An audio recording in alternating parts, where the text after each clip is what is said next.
səhiyyə camiası içərisində olan bir şəxs kimi uzun illərdən bəri müraciət edən həkimlərin, xüsusən yüksək ixtisaslı həkimlərin bu mövzuda olan bir vacib məsələsini dilə gətirmək istəyirəm. Hamımız bilirik ki, bugün tibb fakültəsini bitirən hər həkim normal sıravi əskər kimi hərbi xidmətə çağırılır və hamımız da bilirik ki, bu insanların hazırlanması illər tələb edir. Bir həkimin bir il müddətinə və ya il yarım müddətinə sistemdən tam ayrılması təkcə onun şəxsi karyerasına deyil, eyni zamanda səhiyyə sisteminin davamlılığına da ciddi təsir göstərir.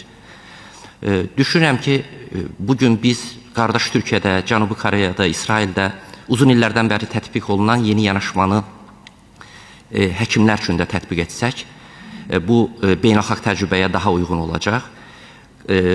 Dediyim ölkələrdə həkimlərin hərbi xidməti qısa müddətli maaşlı və ixtisaslarına uyğun şəkildə təşkil olunur. Bizdə də bu dəyişikliklərlə klassik çağırış modelindən peşəkar və effektiv xidmət modelinə keçid edə bilərik. Bu qanunda da bu öz əksini tapır. Burada məqsəd kiməsə güzəşt etmək deyil, hansısa sahə qrupuna. Məqsəd dövlətin ehtiyaclarını daha ağıllı şəkildə qarşılamaqdır. Ordu real tibbi xidmət qazanacaq, dövlət isə yüksək ixtisaslı kadrını itirmədən eyni zamanda könüllülük və motivasiya prinsipi güclənəcək.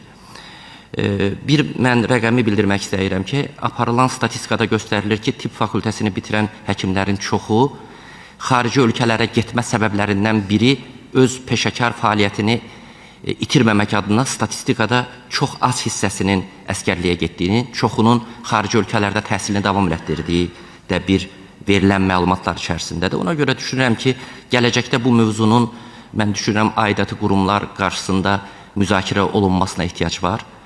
Hesab edirəm ki, bu dəyişikliklər həm milli təhlükəsizlik maraqlarına, həm də səhiyyə sistemimizin davamlılığı, eləcə də müasir dövlət idarəçiliyi prinsiplərinə tam cavab verəcək. Bu layihəyə müsbət yanaşır, bütün həmkarlarımı da qanun layihəsinə səs verməyə çağırıram.